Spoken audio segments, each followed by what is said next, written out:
Everyone, we're gonna call the meeting to order. We don't need a motion on the floor because we're not voting, right? Yeah, we're not. We don't need to vote.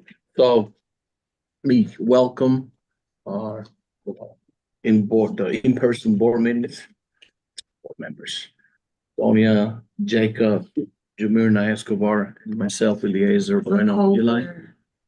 Alcover. Yes. I thought it was Escobar forever. Not Escobar. And then on the remote, we have Officer Navarrete from the 34th, Fernanda Lujan from the District Attorney's Office, Captain Hernandez from the 33rd Precinct, and Superintendent Miller from, what's the new name? Unmute yourself so you can introduce yourself. Good evening. Edgecombe Residential Treatment, doing the transitional housing. And on behalf of Jose Jimenez, not on behalf, but using his name, Officer, you want to introduce yourself? Yeah. You gotta unmute yourself. Hi, Elizabeth.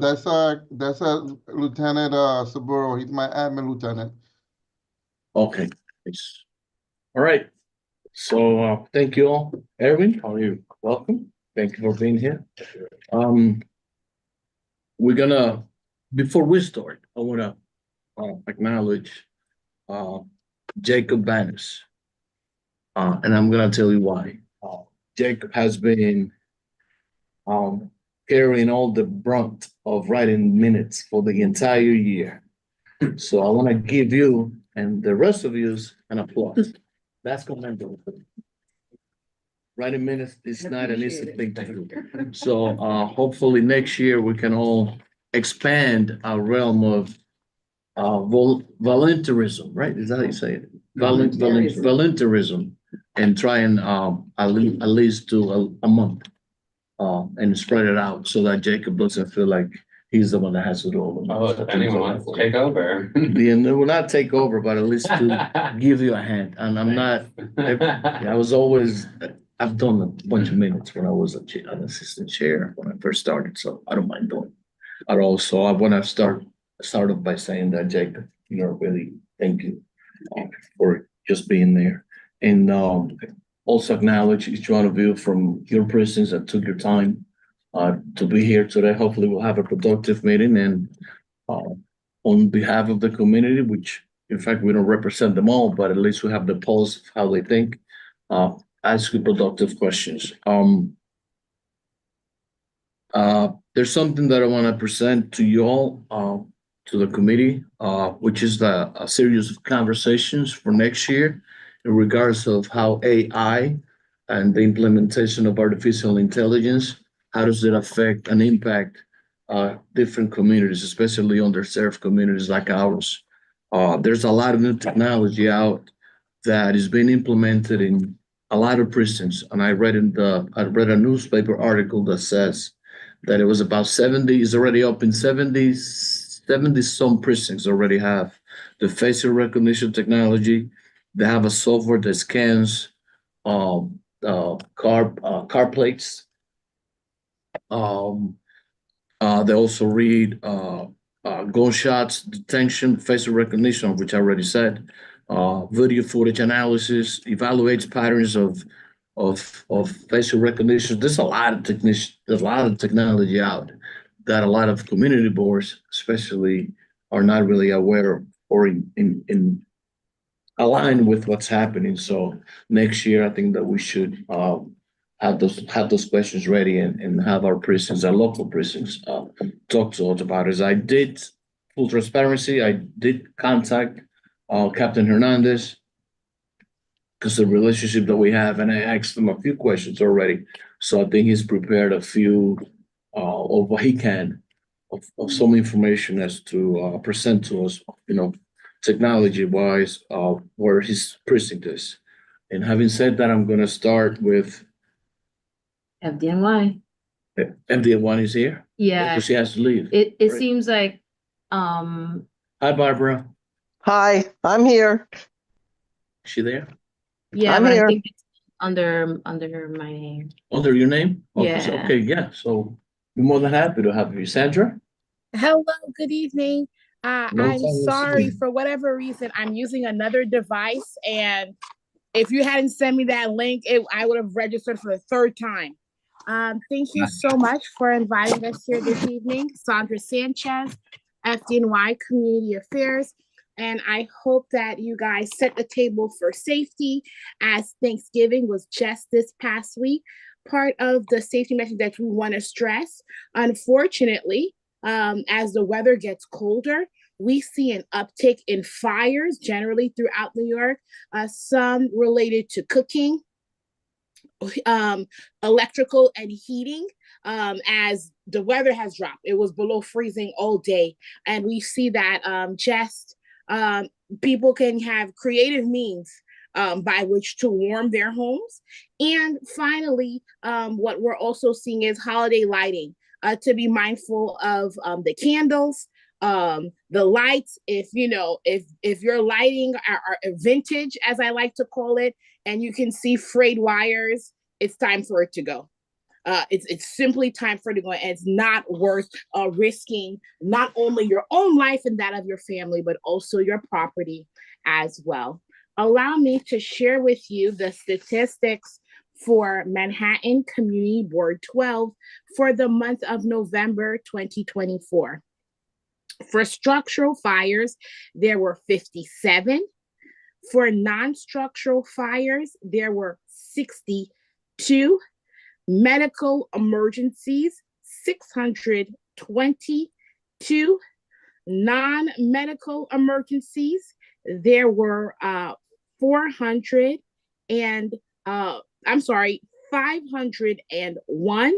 And being the grand total for the amount of incidents within the confines of Manhattan Community Board 12 for the month of November to be 1,243. To put that in perspective, for the entire borough of Manhattan for the month of November, there were 13,431 incidents. Thank you. Sandra, could you explain to us a little bit for context exactly what is a structure fire and the difference between the fires that you've seen?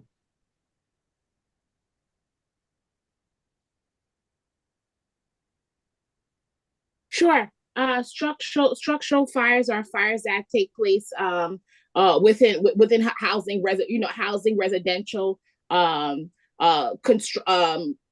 commercial, as well. And then non-structural fires are fires that can take place outdoors, a non-structural fire as we saw in early November are the brush fires that we're seeing or an outside in outdoor places that may not necessarily be confined to homes and places of business.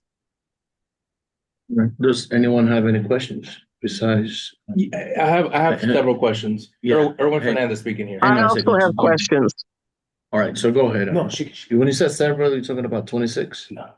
Alright, so let's start with Yeah, our in we- folks in person, Okay. and then we go for the virtual folks. Yeah. Okay. Quick question about the fire. You said 1,243. So how does the FDNY break down the community? Like, is it like the NYPD where we have like 4 sectors? If so, where are the majority of those fires happening? Is there a particular reason? Are you finding a lot of violations in that sector, assuming that you do break it down by sector? So yeah, that's pretty much the question. It's a bit of a packed question that has maybe 2 or 3 in there. But that's my question. Great question. We are unlike the NYPD. We do not break it down by alphabetical sectors per se. It is by community board. What we can do, I can ask our data and maps team, would be to do it by a zip code.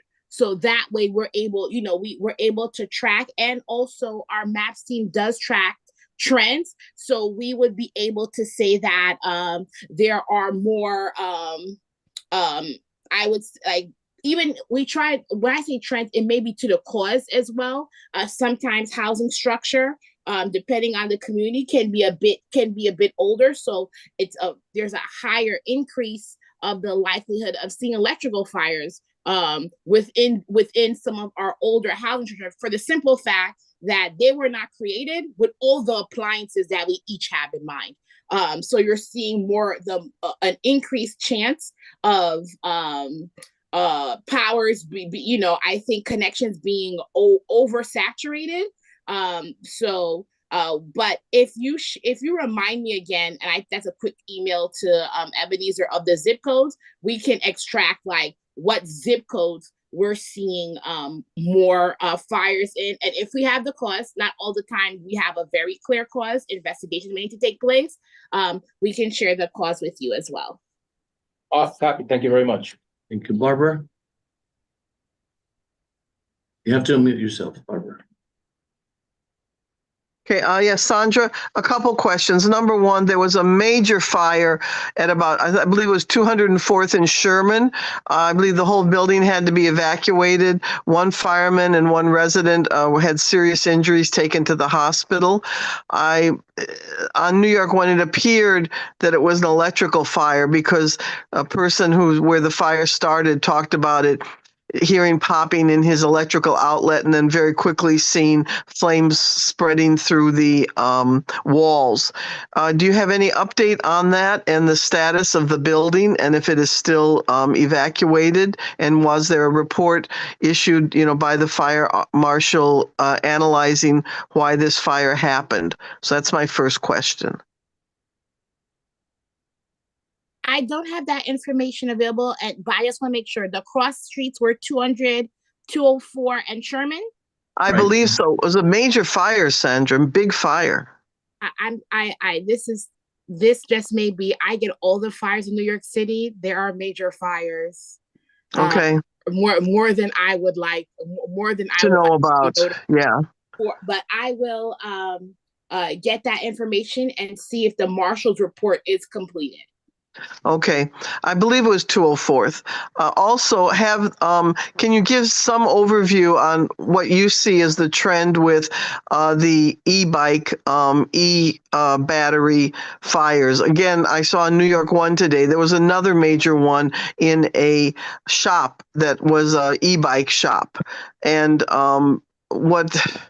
the NYPD seems to be wringing their hands about this, that they're being legally tied, that there's no clear legislation banning certain types of these batteries, lithium batteries. Can you give some comment on what the situation is about this?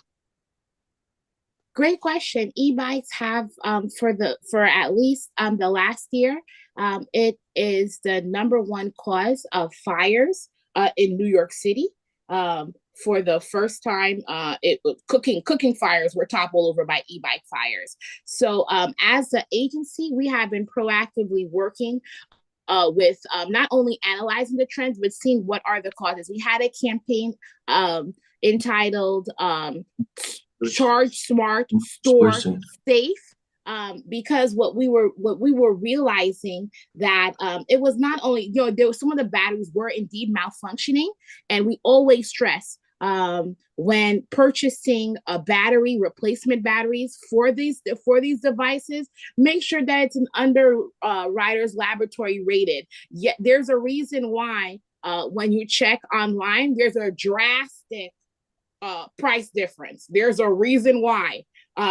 And you want to make sure that the battery has been tested and tried, can survive what may be the hills of New York City and driving along New York City, the weather, climate, and change as well.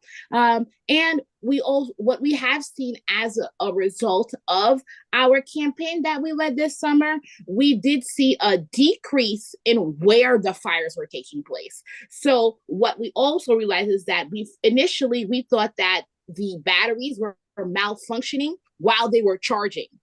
And after more analyzation, they were malfunctioning, simply just being at rest. So again, we're realizing that this is just more, it's leaning more towards a manufacturing issue and where these batteries, how these batteries are created and manufactured. We as an agency are working diligently with our state legislators to make sure that the same way in which you are unable to purchase a kerosene heater in New York City, you will be unable to, should you decide to go to one of the big providers and online, and you put in 123 Sesame Street, Brooklyn, New York, 11234, it will tell you you are not able to deliver this battery or this type of product in New York City. In addition, we're working with some of the big providers as well to make sure that their safety, they're providing safety regulations along with the purchase of these bikes. But we have on our FDNY Smart page a plethora of information, as more information becomes more available to us through our studies, through our deeper analyzation, working with other big cities. This is not a trend that we're only seeing in New York City. This is something that we're seeing nationwide. We are doing our due diligence to figure out what products work when it comes to charging in I would think charging more batteries in safe rounds. We're doing our diligence to see what can work for our city. Well, that seems to me that this is something that the community board should support, and all the community boards should support in the city as a legislate. Now, do you need the city council to pass this as a law, or the state to pass this as a law? What is required legislatively?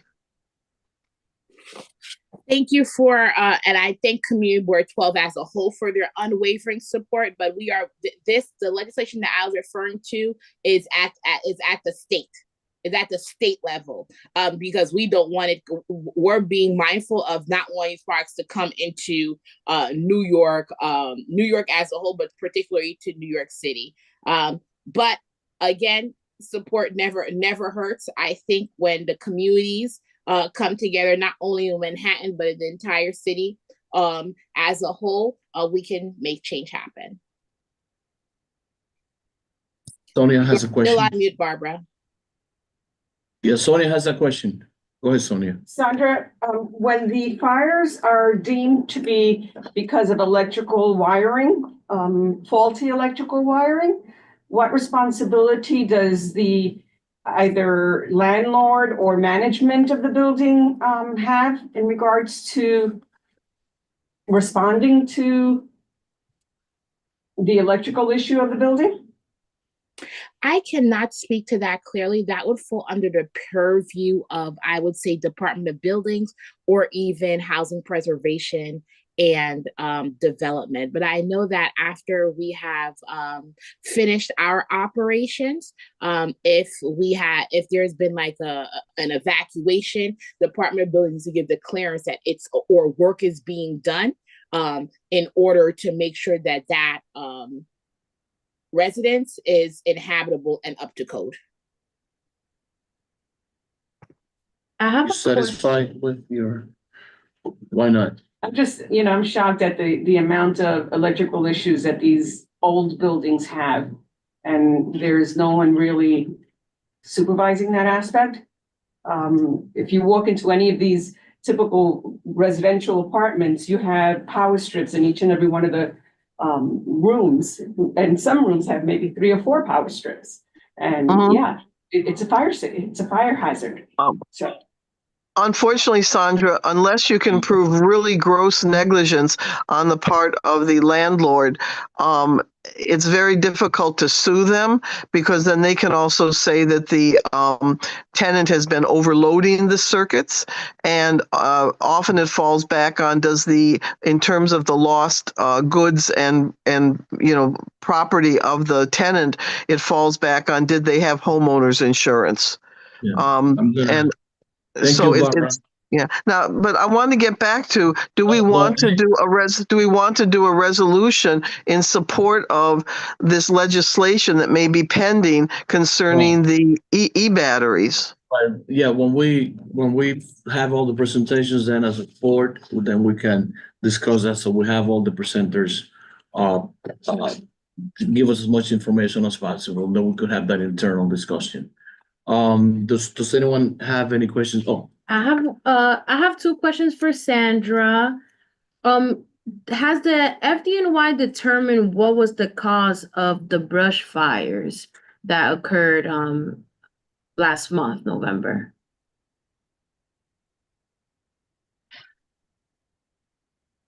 Let me check.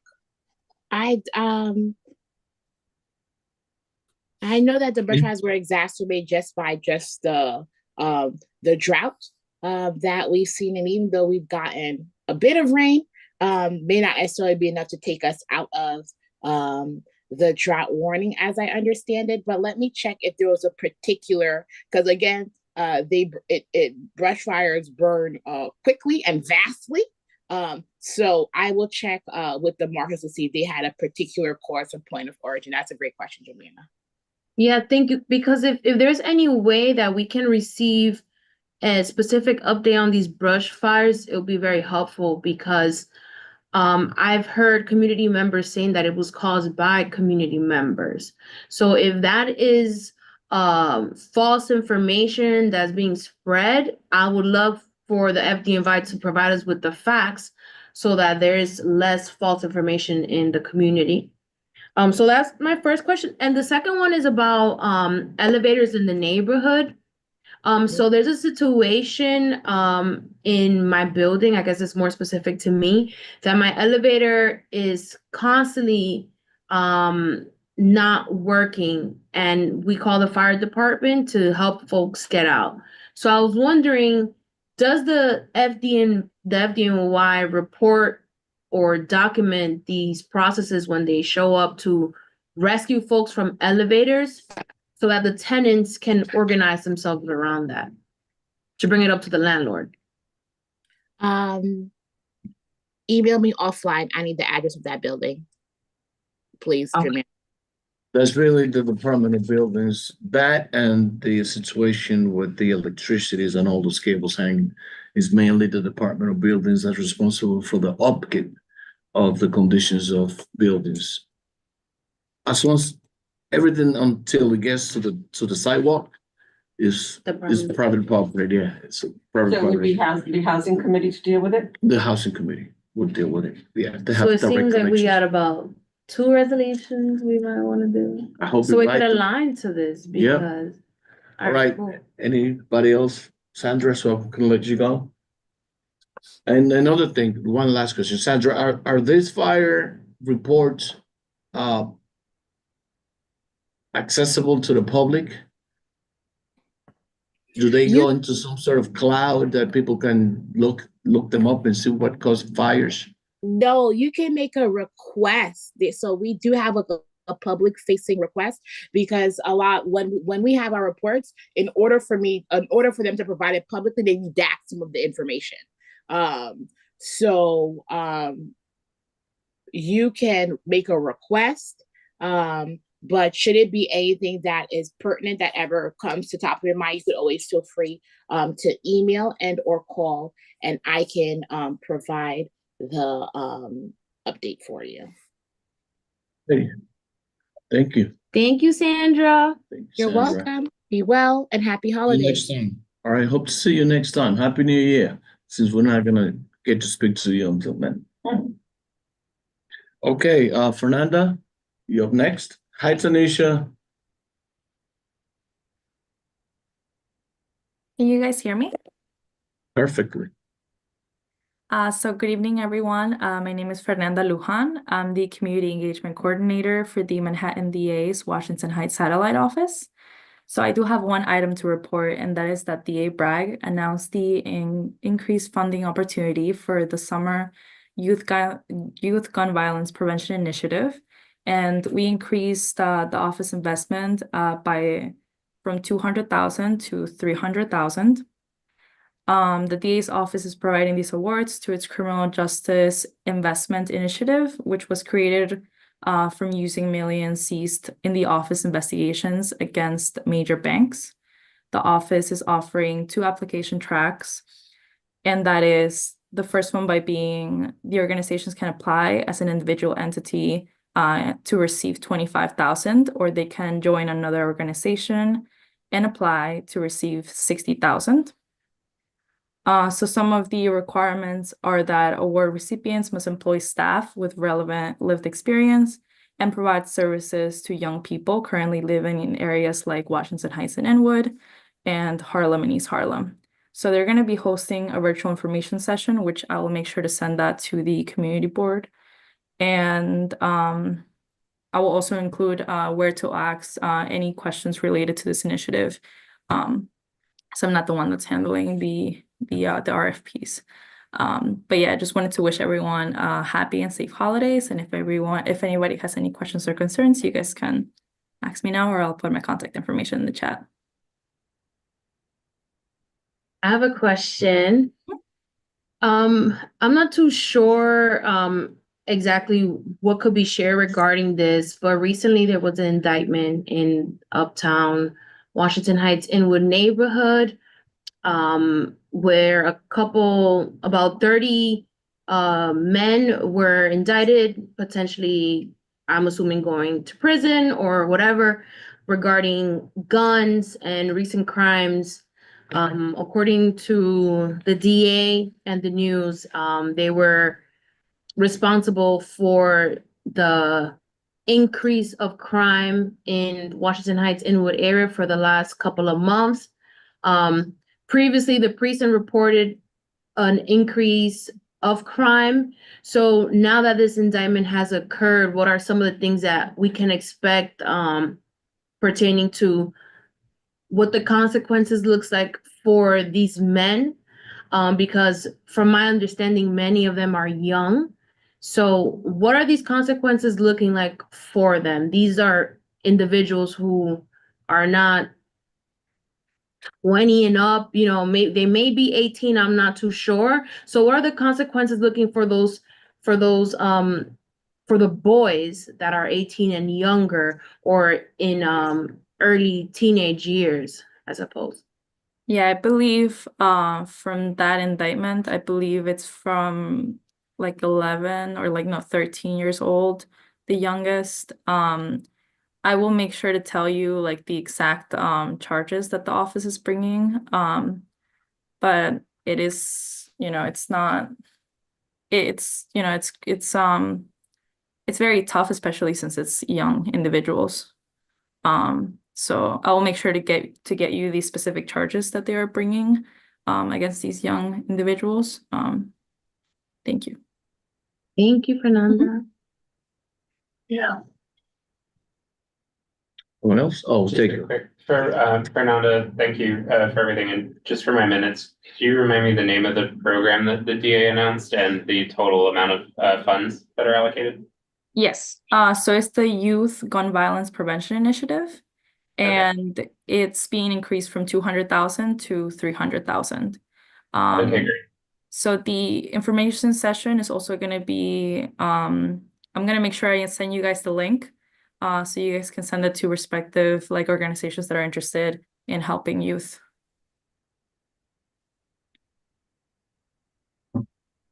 Okay, thank you, Fernanda. Thank you so much. My regards to Jocelyn. Okay, thank you. Been doing a hell of a job. Right, Tanisha, you saying yes, shaking your head. Right on, right? Now we're gonna start with the 33rd and Captain Hernandez and Lieutenant either or. Whoever wants to start first. Yes, good evening, everyone. I wanted to be here, very important. These meetings are near and dear to me. Sometimes I'm not able to make it, like tonight I'm the duty captain, so I'm gonna let Lieutenant Saburo take over at some point. But it was important now for the holidays that I'm here and I could talk to the community, to the CB12 council and everyone. But we had a phenomenal year. I could talk a little bit about the case, not to diverge too much information, but a lot of the groups were not really, we have groups from here from the 3-3, which they call 6 block, others from the 3-4, which are called 200 block, and from the 50 precinct, which are called 8 blocks. And a lot of our charges ranges from conspiracy all the way to attempted murder. So this is unfortunately with the younger ones, they're gonna try to get them the help that they need to come out as maybe responsible adults in the future. We don't have the information yet on whether on the actual charges, neither we could diverge all those charges and stuff like that. But from experience, I know that they're gonna be in programs, they're gonna be in situations so that they could probably come out later on as responsible adults. Aside from that, in the 3-3 precinct, we had a phenomenal year. We're down 86 crimes for the year, 86 Wow. crimes. A lot of the violence that we had was involving 6 block and 8 block, and it was more 8 block from the 50 coming here and shooting at our guys, which led to one of the homicides on 160th Street of an innocent bystander. Another shooting that we had on Broadway, 162th Street, same thing. It was 8 block versus 6 block. So at least for now, our plan was to put our rookies there, which we did. A week after, we were doing phenomenal there. We had 163, which I know Eleazar has spoke to me in the past. 162, 160, all that area was locked down for a week until downtown said no, send everybody to the 3-4 because they need them up in the stores on 181 and stuff like that. So we lost them. We're gonna keep working for you. But aside from that, we're down in every major crime. We're down for the year, and the only crime that we're not down is rape, and we're not down because people are reporting it now after years. They stuff that happens years ago, they reported this year, so it counts this year.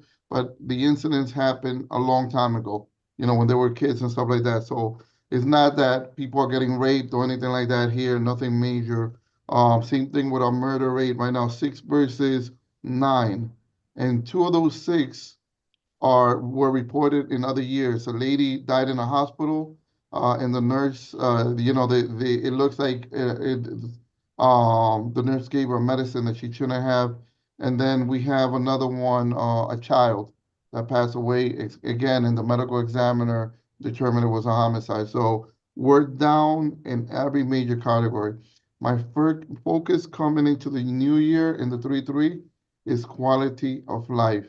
I had a meeting with Carmen de la Rosa today, and I'm gonna have meetings with other elected officials because I know that our issues here in the 3-3 are noise, are vendors in the street, illegal car washes in the street, And other things, the weed ban that you see out there, that's what we're gonna start targeting next year. And we are targeting them already, but our focus will go from crimes to that because I think we have crime under control in the 3-3. And I'm gonna let Lieutenant Saburo go over the crimes if you guys like. Just wanted to say I'm wishing everybody a Merry Christmas, a Happy Holidays. This is your precinct. We do not take off for Christmas. We do not take off for New Year. If you need me, my XO, or anybody here, please call us right away. If you need any of our staff, we'll be here. We're always here for you. And you know what? I think we're gonna have a great year next year. I'm very excited about next year. I think our relationship is gonna be even better. I think I wanted to make sure that I'm here because a lot of people say, well, you're not in the meeting. Well, I'm here. So I want to listen to you guys. I might run because I have the duty, but any questions when I'm finished, if you want to ask me now, or if you want to wait for Lieutenant Saburo to go over the crimes, you can ask him. If you want, Elias, I don't know if you want me to talk about some of the stuff that we spoke about. Yeah, and on technology and how's your pricing, is he aware? Do you guys have any of this updates to give us? Yeah, so some of the technology that was mentioned that we spoke about, for instance, the portable gun detection system that we have is the ShotSpotter alerts. And basically what happens is that whenever somebody shoots in the street or there's a shooting, sometimes we get a lot of false positive too. So it goes to a location in California where they listen. It takes seconds. They listen to it and these professionals determine whether it's gunshot or not. We investigate every single one. And we also do a complete report on every single one, whether it's fireworks, whether it's actual gunshots. We go and investigate it anyway. And our squad goes out, looks for video to make sure that it's not gunshots. So I'm happy to say that throughout the year, I don't have the exact number in front of me, how many times we have that activated, probably like 50 times for the year. 0 of them have come out to be actual shootings. So that's actually a good thing. We do not have facial recognition in the precinct. But when somebody commits a crime, our squad is able to put in a request for facial recognition. One of the things that everybody needs to know is that this does not determine probable cause. All right, just because we are able to identify somebody that committed a crime that we think that is a match, that does not give us probable cause to go and arrest the person. So we need other elements and other things in order to put everything together. We need to present it to the DA so to make sure that they're on board and they're good with it. So the next thing that I was looking at, the software that scans police body-worn camera that turns into speech. We do not have that at the precinct level yet. If we ever do, I'll make sure that I'll communicate it to you, Elias, and the rest of CB12. And the license plate readers, what happens with the license plate readers, we have about 2 vehicles in the precinct that read license plates. Now, every major bridge in the city also has license plate readers, and that's very helpful because sometimes people commit crimes and we could tell where they are because of the license plate readers. But every precinct has about two plate readers only. So, and that's all I have for now. I don't know if anybody has any questions. Those guns. Yeah, could I ask a question? I think go ahead, Barbara. Yeah, I wanted to ask, we had discussed it last meeting. You weren't here, but it had been raised as a suggestion or a query that especially on the issue with cars with fake licenses or the long overdue tickets or the paper plates or so forth, fake registrations, that the precinct be able to boot cars. And the officer that was here in both precincts said you did not have that ability.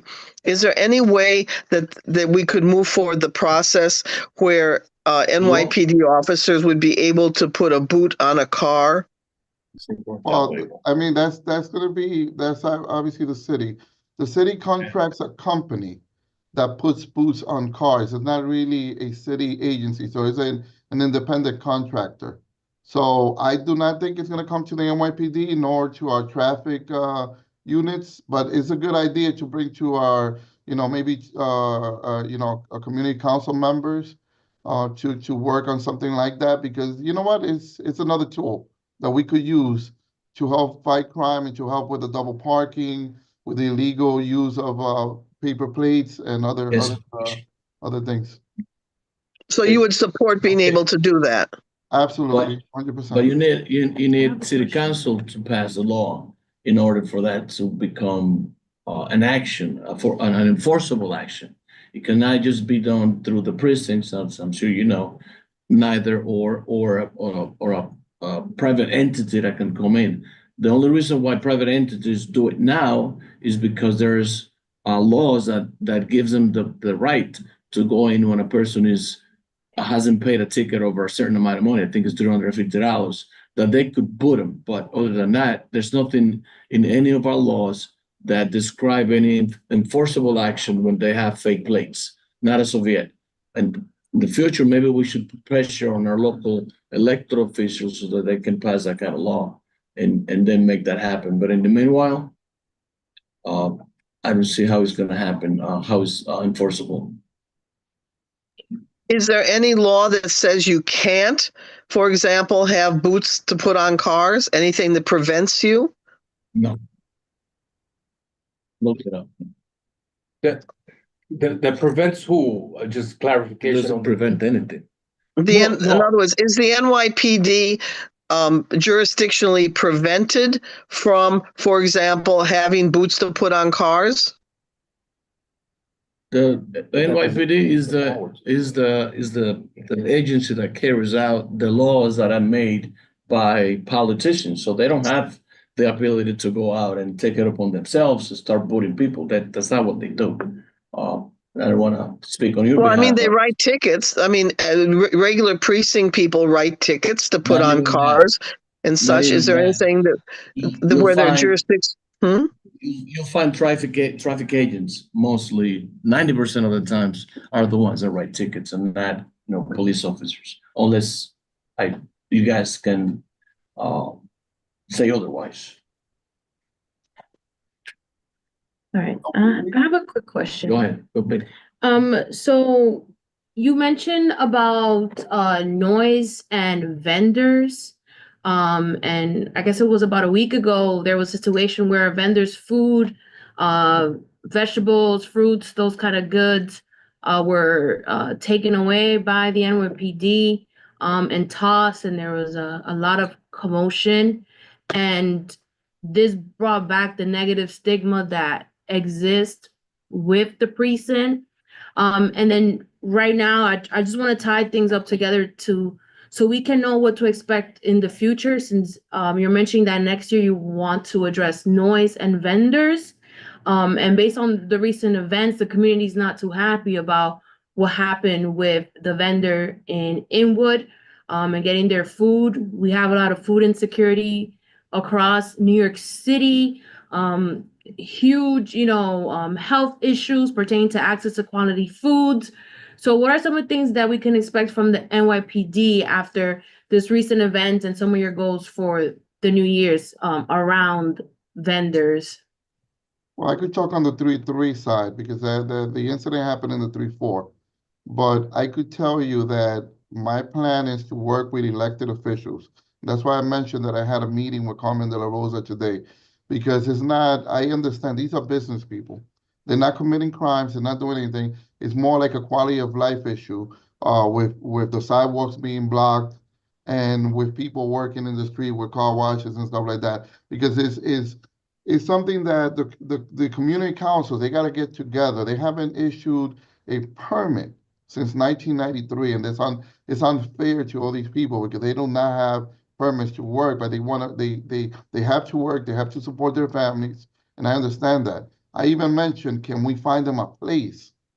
We get a lot of complaints about 163 in Amsterdam. There's two sets of people washing cars there, but can we find them a place? We have to find solutions.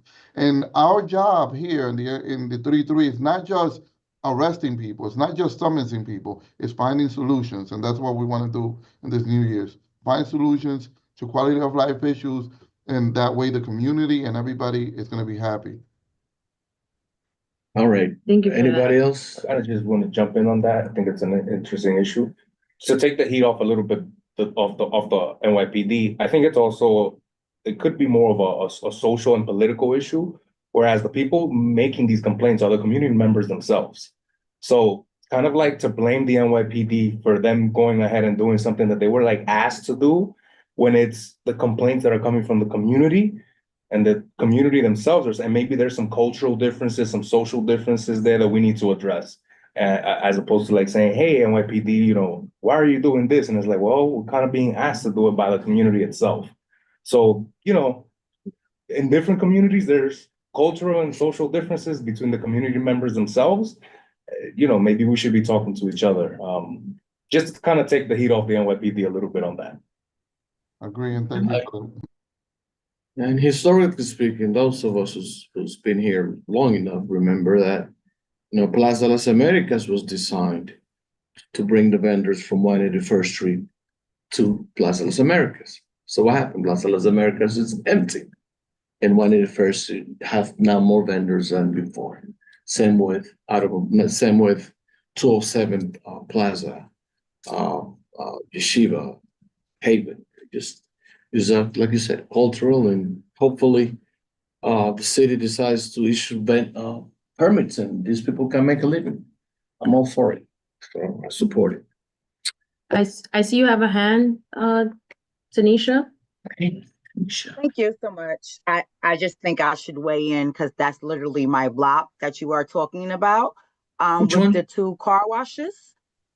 The That's my 161? 163. That's my hood. I Oh. know these people, and I appreciate what you said about helping these people do the work that they're doing legally, because literally these are families that live in my community, and this is the way that they are making money to take care of their families. And they're very popular. They are very popular with people who want their car washed. So I would like to offer up my services if I can be of service to bridge that between the community and work with you all to figure out how we can have these people do what they do legally, because they could be doing something very else that could be a really big problem that could hurt people. I think that we have to take into account, like the officer said, that they are simply trying to feed their families, and we should not be criminalizing that. So I'm here because these are my neighbors. Thank you, Tanisha, and I appreciate the kind words and the support for them. And let me just say one thing: a lot of them do have permits. It's just the way that they do it. That the way that the city creates, they give them the permits, but they don't give them the guidance. And that's where we come in and say it's not just about us going summoning and arresting. It's about giving them proper guidance. And I'm pretty sure these are business people. They're going to obey whatever rules, whatever guidance they get, they're going to obey it. So thank you. Before we get to Subaru, I'm going to say something that can get me in hot waters, but I'm going to say it. Yeah. Our beloved city creates sometimes with a lot of good intentions, create situations that, like the hookah prohibition, the cannabis legalization, and the permits for these vendors, but there's no enforcement agencies to carry out the same good intentions that they have. So then everything goes to you guys, and then all of a sudden you have one police officer who's doing 100,000 different jobs when they should only just be doing the one job that they were hired for. So I get it. And is that reality? Can negate it, can escape it? We're just gonna, like you said, Irving, we just gotta dialogue and speak to one another and figure out a way of jiving and jiving. Otherwise, that disagreements don't usually work out for best. So having said that, Subero, you've been waiting long enough. Hope you had a cup of coffee at least. Yeah. So before he goes, thank you, everyone. I'm gonna run because I gotta go to one of the precincts. I wish everybody a happy holidays. We'll see you next year over here. Hopefully, and next year's gonna be a better year. I know that for a fact. And we'll talk. Eleazar, we'll talk before the new year. And like I said before, if anybody has anything, any complaints, anything you want us to address, let us know right away. We'll take care of it. Appreciate that. Thank you. Subero and then Navarrete. Or his likeness. He's No, you're muted. No, still.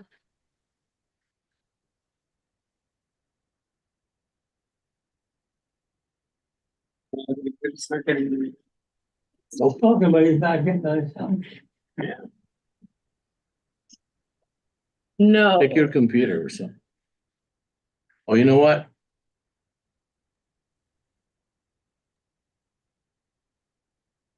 Lag going enough, maybe.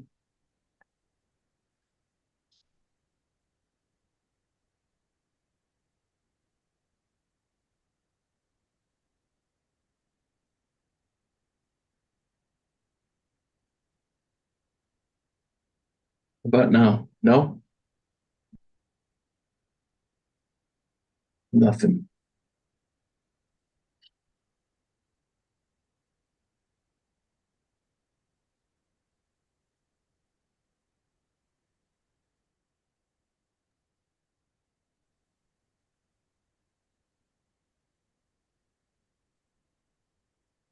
I think you should lag on and off, or lag off and back on. And while you do that, let's get the 34th going. Go ahead, officer. Good evening, everybody. I'm actually hold on because I have it on my computer also. It's echoing. You're not Navarrete. What's your name, officer? Just about to say, I'm about to introduce myself. I'm Navarrete's new partner, Officer Tavares. I'm one of the new members. I'm sorry, because it's echoing. I'm the new member with Navarrete. It's me and Navarrete doing community affairs now together, and he sent me the link because I'm not getting the basically the webinar email yet. So hello, everybody. Welcome. And just a note that he was introduced last month too. He was? By Officer Navarrete, yes. So welcome back. Thank you. Yeah. I just got the position about 2 months ago. Last month was my first month getting a little introduction and understanding of what the meeting is like. Get ready. Barbara's here tonight. Oh, my first response is for Barbara. Actually, Get ready. I know about the fire that you're talking. You've heard about her already, right? You know, I haven't, but now you will. I'm well aware of the fire that you're speaking of. Me and my partner Navarrete actually went to and responded to that fire. It was on 204 Street. It was a pretty big fire. We spoke to the we spoke to the firefighters there and the chief. They explained to us that it was indeed basically a scooter battery fire, which is the most common occurrence lately. They basically bring their batteries into the home and charge the batteries. And what the firemen explained to us was that they're cheap batteries, so they keep it doesn't handle the voltage that is getting fed into the battery, so that's what causes fire, and what's caused more deaths recently than any other kind of fires. So to get into our numbers, not the FDNY numbers. Compared to last year, for the 28-day period, I'm comparing from 2024 for our last 28-day period compared to last year 2023 around this time 28-day period. We've remained the same with murders, which is 0. We've remained the same with rape. We have gone up in robberies 133% compared to last year. I'll explain why and and what's going on with that in a little bit. Just to keep going down the bracket. We've gone down in felony assaults compared to last year by 20%. We've gone down in burglaries by 6%, 6.7%. We've remained the same in grand larcenies compared to last year, 48 last year, 48 this year. And GLAs, we've gone down 44% from last year, from 2023. So to come back to the robberies, what's going on in our precinct, and the 3-3 would also tell you that's going on throughout both of our precincts and even in the Bronx. There's been a lot of moped robberies, what we've called what we are calling a pattern is pattern 99. It's two gentlemen on mopeds that are going around, riding around with guns and at gunpoint robbing females specifically. It's been happening for a few months. We've gotten some leads on who these gentlemen are. We're actually I don't want to say we're close to getting them, because if that's the case, then we would get them right now. But we've gotten some more information and on that. I wanna add that the grand larcenies have remained the same compared to last year, with thanks to the 3-3 helping us with manpower, where they've provided us like the captain mentioned, that officers are being sent from the 3-3 to help us with the businesses, the corridors. So it's helped keep the neighborhood safe, keep the businesses from the grand larcenies, from major thefts. I think that's about it. If anybody has any questions. Plans for 2025. What are your major goals? What's as early new 20? Go ahead, Barbara. Take it on. Okay. First question is, there's a lot of you see the delivery trucks everywhere. There's a lot of online shopping in the 34th precinct, and the package theft is ubiquitous. What kind of strategy do you have to deal with that? And is there any way that you can get more pressure or initiative so that more, secure cages and such are installed in buildings? That's my first question. And then my next question is, what is your current staffing level? And you hopefully gotten about 12 or 14 new officers, but how is that going? And what is the sort of seniority levels that you have in the 34th? Because it had been kind of sparse and green for some time. So to begin with the first question, I think that even we could even take it a further back, where you can even we can speak to the public and spread it out to the community, that you can require your package to have a signature, even though I know that's less less preferred, since sometimes we're working where we're not able to be home. But we can start with that, where we have a signature required by the delivery service. And we could to add on to what you were saying, which is true, we could speak to superintendents of the neighborhoods, maybe with our crime prevention. We could do like a joint outreach, and we can speak to the superintendents to see if cages could be installed, or not cages, but like closed areas where packages are delivered into and secured, that only residents can get into.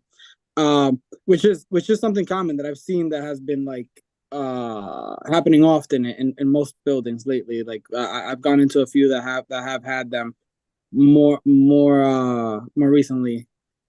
And let me help you there for a minute. DOT is rolling out a program called Locker NYC throughout the city of New York. I think they've done about 20 of them, and it's precisely with the intention of utilizing lockers, physical lockers, like an UPS, sort of FedEx store kind of locker, and just store them strategically in places that has a lot of the delivery trucks traffic. So it'll be assigned individually for people that apply and stuff. So you're gonna see that coming in 2025. It's called Locker NYC. You can look it up in DOT's website. Will that be in private buildings or in public places? Public spaces.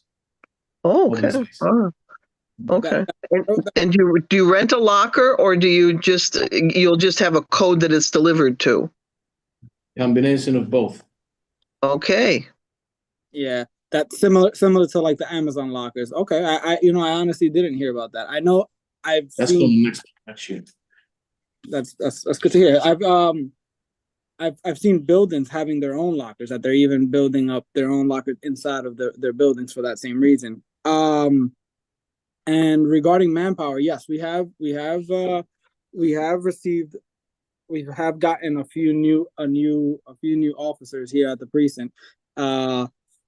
Regarding manpower, with them, how we're handling, they're being distributed throughout the major crime areas as per usual. Like I mean, not as per usual, but that's what we've done and we continue to do with the manpowers. What are the major crime areas? There is someone have a question about the dogs and the rooster. The major crime areas, what I'm referring to is like areas with high population, high foot traffic. So we're 207th Street, Dyckman Street. It's not that there's high crime. It's just to prevent crime.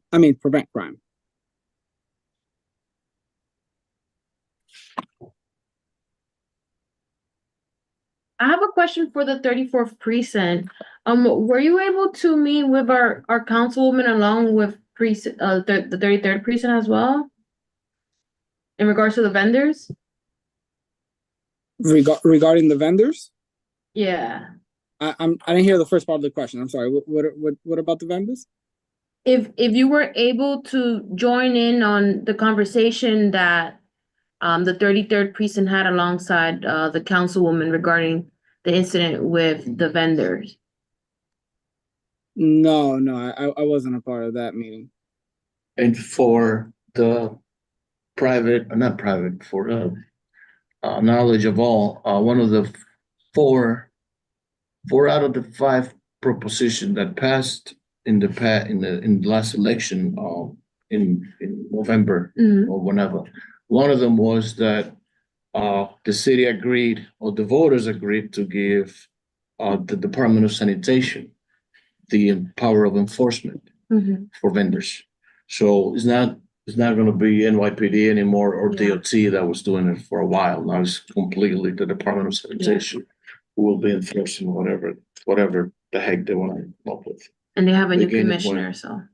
Yeah. So let's see how that rolls out. You want to talk about the rooster? And someone shared a incident, a story in our Q&A, but our chat is open, so if anyone has any questions for our precincts, you can write it there. So I'm just gonna go ahead and read it. I'm not sure if there's inquiry pertains directly to tonight's meeting, but I'm hoping it can be addressed as it involves a matter I believe involves the NYPD. There's a persistent issue in my neighborhood regarding a gentleman on my block who keeps 2 roosters and 2 ducks.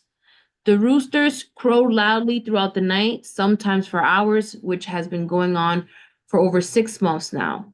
They're allowed to roam the block and have been causing issues such as running into traffic, creating near incidents, and even entering courtyards and doorways of nearby buildings.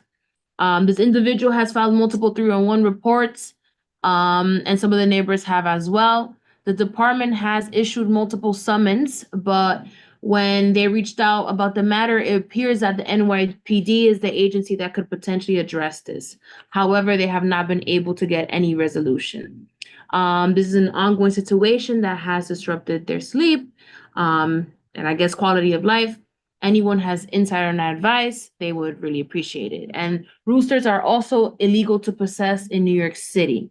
This is happening on 40 Arden Street.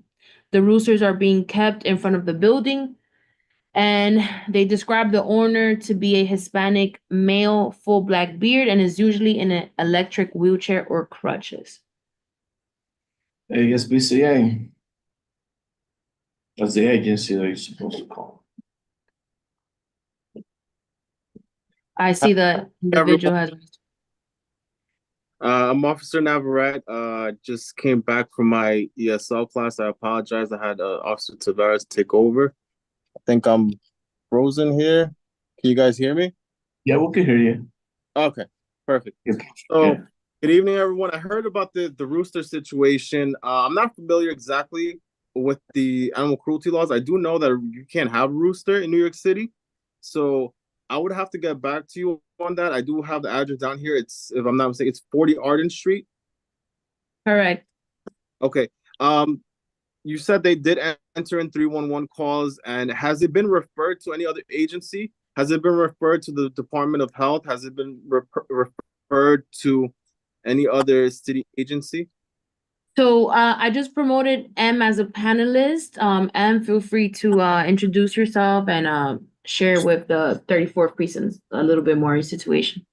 Hi guys, good evening. I'm sorry to pester you guys with something so petty, but yes, I've reached out to multiple agencies. I actually work for the city, so I have access to like the Green Book as well. I'm not sure if you guys are familiar with it.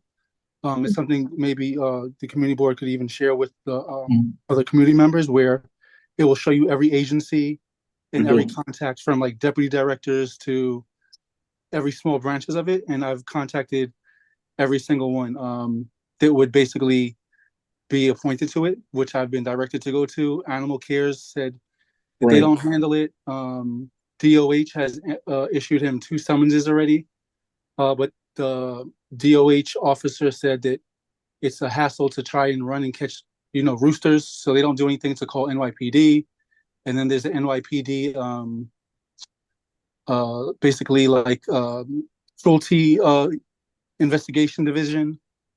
So basically everybody just keeps on pointing the finger at one another, and it's come to a point where I feel like, for Thanksgiving, I wanted to have rooster for Thanksgiving because I was like, it was, just so annoying. But now the gentleman is handing out like eggs that the rooster and whoever, like the hen that he has, I'm assuming also, to people to eat. And the roosters are like eating stuff off the floor in the street, running into like my doorway sometimes. So it's, it's really, really, really a pestering issue ever since, 6 months ago.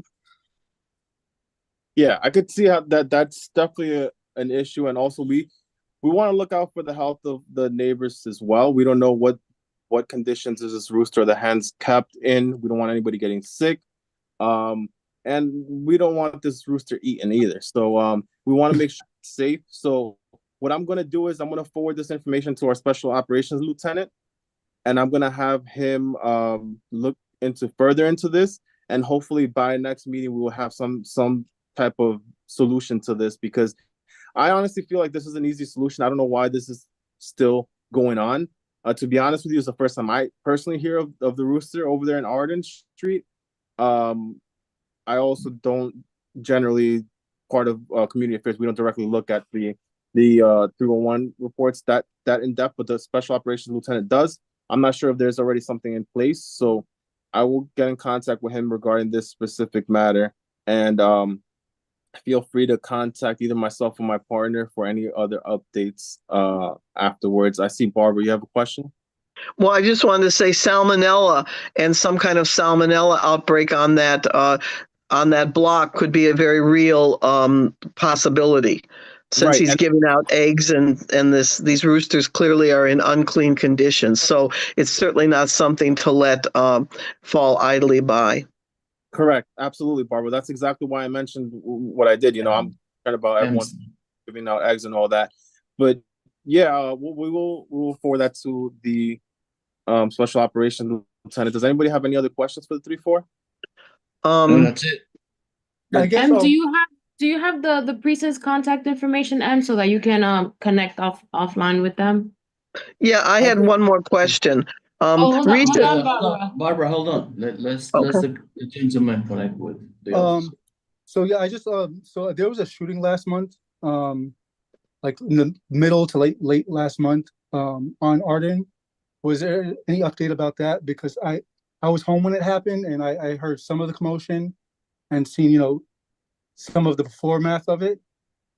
So I was wondering if there was any like updates, because, you know, the corner, what is that? I believe it's 2 Arden. That's like the trouble on the block, basically. Yes, there have been recent shootings in Arden Street around that area. I don't have particulars to this. Last I know, it's still being under investigation. I don't know what's the status on the investigation. I don't know if an arrest has been made, 2, if they have a person of interest or somebody wanted already or identified. I would have to get back to you. I would have to get with the detective squad, whoever has the case, and try to get some update for you. Cool, no update. I was just curious, you know, because I've lived here all 36 years of my life, and, you know, it's recently gotten, it used to be bad, but now it's like, it kind of is like picking back up slightly ever since like COVID. I don't want to give you wrong information, because I don't want to, you know, I don't want to assume anything. I want to get the facts. And, you know, once I do whatever information we can give, you know, we have no problem in sharing that information and what we have going on so far with this case. But as of right now, I don't have any information other than it's still under investigation. No worries. Thank you. No problem. Thank you, Barbara. If you don't mind sharing your information in the chat, so that M could connect with you regarding the rooster. The roosters. And the duck. Barbara, one more question and then we'll move on to Yeah. The NYPD recently did some exemplary work in the Kingsbridge area. It was reported of a major bust in some apartments with MS-13, where they found guns, drugs, semi-automatic weapons, bullets, you name it. It was a real delicatessen of violence and mayhem. And I wondered then, and it said Kingsbridge, which would have been right across the bridge from us. So I wondered about any threat or activity or presence of MS-13 in our neighborhood. I don't have that information for you right now in regards to whether or not there's confirmed MS-13 in this neighborhood. Last I know of, that there isn't confirmed MS-13 in the confines of the 3-4 precinct. I would have to double check and get back to you on that. I know that if I'm not mistaken, the big arrest that you're referring to, I think they did make some arrests up in the 3-4, but I would have to verify that for you and get back to you. Related to that, also, what about the Tres de Agua, whatever that No, that's Tren de Agua gang, to my knowledge, has not been confirmed on the kinds of the 3-4. Okay, but maybe there were some little strands of this Kingsbridge arrest in the 34th. Good to hear. Okay, well, not good to hear that they were here. Thank you. But you could get back to us on that. Thank you. Mike Anthony, Superintendent Miller. Good evening, everyone. Hope everybody had a great Thanksgiving. Superintendent Miller, Edgecombe Residential Treatment Facility. We're doing the transitional housing. I haven't been getting the links, actually. I had to go on the email thread and register. I used to get the email links, so that's why I missed the last meeting or two. Yeah, we were working on that well. So just some quick updates. As you know, Edgecombe, we take it very serious being good neighbors. We have a hydroponic garden, and we've had an opportunity to connect with the community fridge on 165th and Amsterdam. So every 2 weeks, we're able to bring some organically grown vegetables to the refrigerator, and people are there to receive them. We've done everything from lettuce, kale, cilantro, Swiss chard, spices as well, you know, some basil, things of that nature. So we have a relationship. We're going to continue to do that. We also were able to do our annual turkey donation to MS-328 last Monday before Thanksgiving for some families prior. So we were glad to do that. and we are currently collecting toys to give to some of the students prior to the holidays. Everything's good in the facility. The program's going well. We actually got some news coverage from News 12. They'll be doing a story later in December, so stay tuned for that.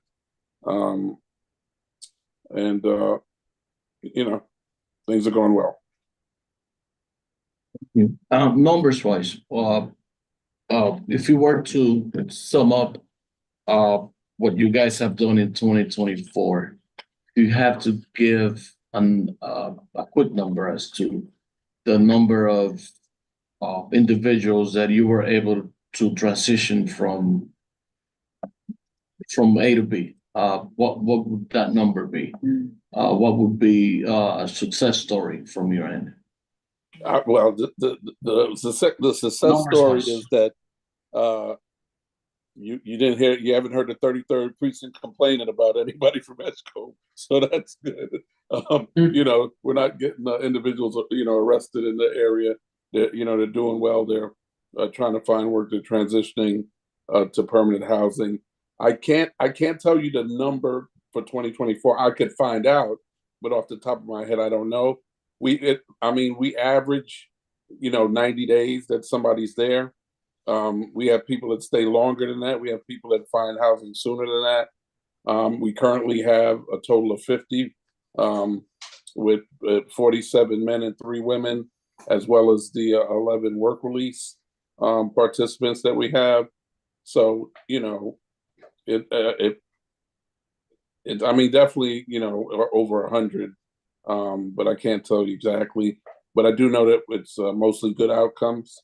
We're currently working on a voucher system to be able to provide vouchers to people to help them get permanent housing. So that's the governor signed off on the funding. It's just for us to work out the logistics. And that's a pivot that we had to do because the city reneged on the original agreement we had, citing they were overwhelmed by the migrant crisis. And we didn't think it was fair for these individuals to not have that opportunity just because they, avoided going to the shelter system. So we've been, good about keeping them out of the shelter system. So. Good enough. And I'm gonna. Do we have audio from you, Lieutenant? Wanna give it a try? Nope, not yet. I think nothing yet. I think when I talk about success stories, I don't know. Maybe some of you may or may not agree that success stories is not to have 14 or 15 kids from our community getting apprehended over a bunch of crimes that they've committed because we weren't paying attention to how DOE got the budget on the after-school program. And there's data that shows that the big spike in crime happens between 3 and 7 p.m., which is the time of school release to when parents get home from work. So if I was going to talk about a success story, I don't see a gang boss as one. I see it as a failure from some multi-layered, complicated issue, but that's how I see it. It doesn't please me to see kids in jail. They're someone's kids, brothers, sisters. It's just that unfortunate situation. Well, our emphasis is to remind people that we're not the Department of Punishment, right? We're the Department of Corrections. We're trying to correct behavior, provide people with services, remind them that they're returning citizens and that they're part of the community once they get out, and that they reducing recidivism. And Edgecombe has done that since the pilot has started. It's definitely, very good things. We had an individual that was there that got hired by Reform Alliance, and now he's the New York State coordinator, making six figures, and he came straight, from state prison to us to get connected with them. We've had an organization called Restaurant Ready come in and teach individuals how to get into the food service industry and hospitality industry. So trying to give people real skills that can, hopefully get them a career if they want. We've done some individualized job fairs for them. We have a computer lab where people get resumes. They can put things on a flash drive if they need to. We emphasize professional email addresses, getting people set up, all these kind of things. So reentry, that mindset has I think a longer term impact. And we're not catching them. I mean, one of the reasons that we support the middle school is so those kids see a positive example. And we, when we get a chance, we talk to those kids, because you got to catch them at middle school, before they go down the wrong path, and let them know that there's better options for them. So that's the part we do. But the other part is, like I said, when people come out, making sure that they don't go back and trying to stop the cycle. We'll have 5 more minutes, Barbara. On mute, Barbara. I think Superintendent, I'm one of the biggest supporters of what you're doing. Do you have an option that once one of your clients leaves, if they falter on the outside and take some steps back, that they can return, like housing didn't work out or the job, whatever, that they can return and kind of start over with you and do a repeat? Is that allowed under your sort of bylaws? That's my first question. No, my second, not under our current model. No. We've had very quick turnaround situation with somebody, like less than a day type of thing, but in general, we try to set them up with a plan that has supports in case things don't go that way. Okay, and your next question? Did you encourage voter registration and participation in the last election, and have your clients become engaged in the electoral and civic process? Yes, we did. Everybody, once they get released, is notified that they're eligible to vote, and they are encouraged to register. So we did. Yeah. Great. And then the other thing is, you said you're connected to the middle school. I was very active in my last school I was in Brooklyn, which was many of my students who were 17 to 19 years old already had encountered the criminal justice system. That's another thing. And we had been participating in the Scared Straight program. Do you have the men also talk to the kids about, in a more mild way, a Scared Straight approach? DOCS doesn't participate in the Scared Straight model. We just talk to them, just ready. We don't try to we don't bring them in to scare them or anything. No. The principal has invited us to do assemblies at the middle school. So we've done assemblies about, drug prevention, vaping, the negative effects of vaping. We've talked about how to avoid gang influence. Because once they change the law to raise the age, gang members have been trying to recruit younger kids, saying that they won't get the same time that an older person would get. So we've let the kids be aware of that and know that if somebody's asking them to do something that they wouldn't do, that means it's not to be done. So I'm gonna get Tanisha to ask the last question and try Lieutenant Suber has his mic back on. More of a comment. Thank you, Chair. More of a comment from my lived experience. As a child, I was put in a Scared Straight program, and it did not work. The reason why I was acting up is because I was separated from my family from birth. Wow. And I did not have the resources that I should have had as a child. I did not have the nurturing, and I did not have the care. So it would be my idea that we talk about resources for our children, support for our children, nurturing for our children, so they ain't got to go look for love from gangs, and not try to take them to prisons and scare them. We can't scare our children into being what they were born to be. We have to nurture them into that. We have to care for them. And I'm glad that we have some, law officials on here that understand that. Scared straight programs do not work. And I'll leave it at that. Thank you, Chair. Thank you, Tanisha. Lieutenant, one last shot. Can anyone hear me? One last shot. Finally. I don't know what it was. I signed in, changed webcams. Maybe it's a webcam. I don't know. But sorry about that. But I'm glad to be here. Happy holidays, everyone. So I've been on the meeting the whole time. Obviously, just can't hear me. I'm just gonna go over the crime statistics for the 28th day. Any questions you might have afterwards, please let me know. I believe Captain Hernandez went over everything though. So for the past 28th day, we are still 0 at murders. We have taken 1 rape.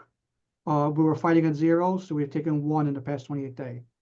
Robberies are down 8 versus 15 for 46.7%. Then we have felony assaults are up for 28th day just by 1, 16 versus 15, but that 1 brings us for a change of 6.7%. Burglaries are even at 7. Grand larcenies are up again for the 28th day, 28 versus 23 for approximate 22% increase. GLAs are down 5 versus 9, 44 for a decrease of 44%, actually almost 45%. So for the 28th day, the 3-3 is down 5.8% in crime. Like Captain Hernandez said we're down 86 complaint reports. Index crimes this year so far. We are looking to win the year.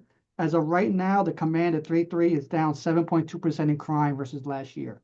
So we're having a great year with a few more weeks to go, 3.5 more weeks to go for the year till 2025. It looks like we are going to win the year again. And we look forward to bringing it down again next year. Anyone have any questions regards to anything? Anybody? In the last 3 minutes.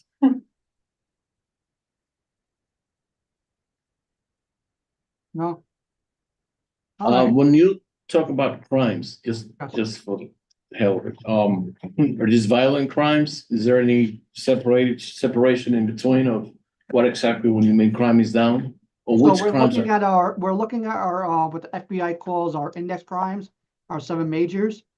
Our 7 majors are what's tracked. So what FBI looks at specifically are, in this order, are rape, murder, rape, robbery, felony assault, burglary, grand larceny, and then grand larceny auto. So those are our 8 major crimes. That's what the FBI tracks every year. That's what its major tracks. We obviously do track minor crimes such as petty larcenies, non-felony assaults, car break-ins. But when we speak about major crimes, or what we call in the department index crimes, this is what we're looking at. This is what FBI also tracks. Is there an increase in the, what do you call, non-minor crimes, non-major crimes? I don't have those in front of me. Actually, I do. Petty larceny for the 28th day is up 60%, but for year to date, that's a 1% increase. So we do have a slight increase. So, and also misdemeanor assaults are up just under 58, are up just under 58% for the 28th day, but we're still winning the year. We're down 6.1% for the year in misdemeanor assaults. Thank you.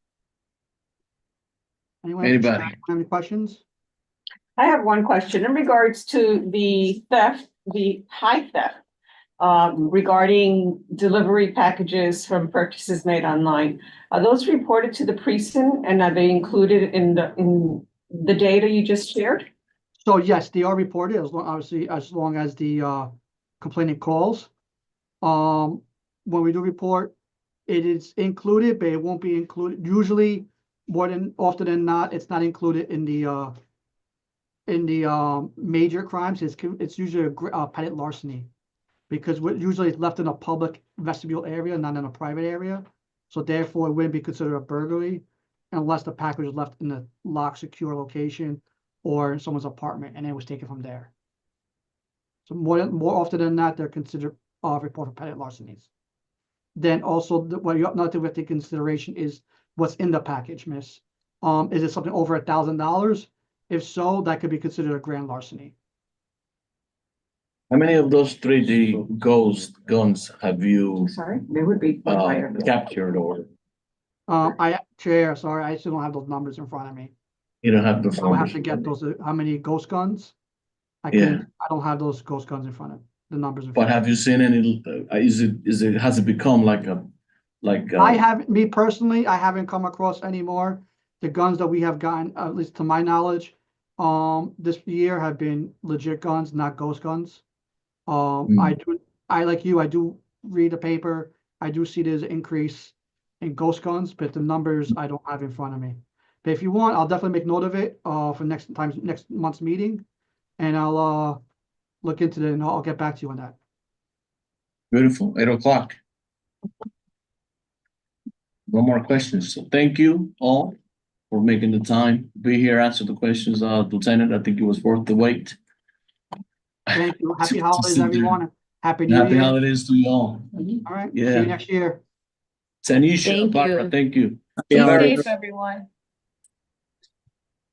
Have a great one. Motion to adjourn. Motion to adjourn. Motion carries. This is my first.